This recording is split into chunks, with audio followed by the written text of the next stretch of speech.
Or they try to.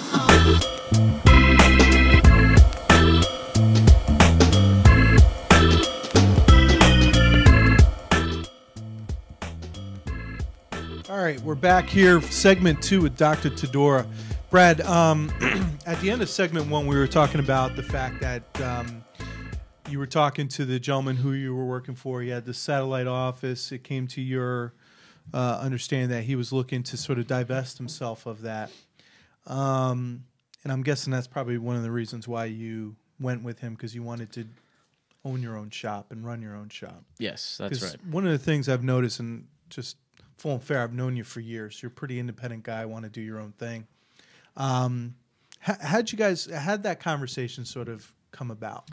Well, the understanding was that right away he was going to sell at some point, and that happened relatively quickly. About 8 months after I started working with him, he approached me and said, I'd like to sell this to you.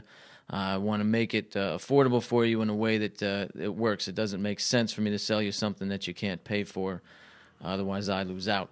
So luckily, he was willing to work with me as a young guy. I was only 25 at the time. So he financed the deal with you. He helped me out. Yeah, it was his. He gave me a lower interest rate than I would have been able to get at a bank, being 25, with a ton of debt from school and not a whole lot of income coming in. So he helped me out with that. And the contract was. But I think that is something that I think is very key to this whole thing, because a lot of business owners, potential business owners watching this, he was 25, had debt, but figured it out. You knew what you wanted, and you figured it out. Yeah, there's a lot of people that wouldn't have that courage to do that. It was definitely a stretch, and I pushed my limits as much as I could at being 25. One thing I had going for me that I'd started since I was 18 was having very good credit. Yeah, I had always paid credit cards down every month as much as I could. It wasn't until the end of schooling where I couldn't pay them down fully, but I still had a great credit rating, and I did have to give him a good chunk of money down, and I was able to use the credit I had built up for that. Yeah, and that helped me get a down payment, and we organized a buyout that was good for both of us. Awesome. It was a 5-year buyout, and I just finished that up last year, actually. Awesome. Congrats. So, thank you. Congrats. So that's. Brad, when you think about being a successful business owner, what advice, having gone through it recently, would you give our business virgins out there as they start their business? What are some keys to success? To somebody that's getting started, you definitely have to have a plan. If you don't have any plan, you can't make modifications to it. If you have a plan, you can change things as you go. All the way down to a written plan, or just kind of something in your head? Well, that depends on the nature of the business you're going to be purchasing or starting, I suppose. For me, I did not have a written business plan out because this was an existing. You kind of office. just follow the game plan. You follow the blueprint. I had a good blueprint. You're exactly right. I had a good blueprint and was able to adapt to the business that was there and make my own changes as time went on. So somebody young getting started.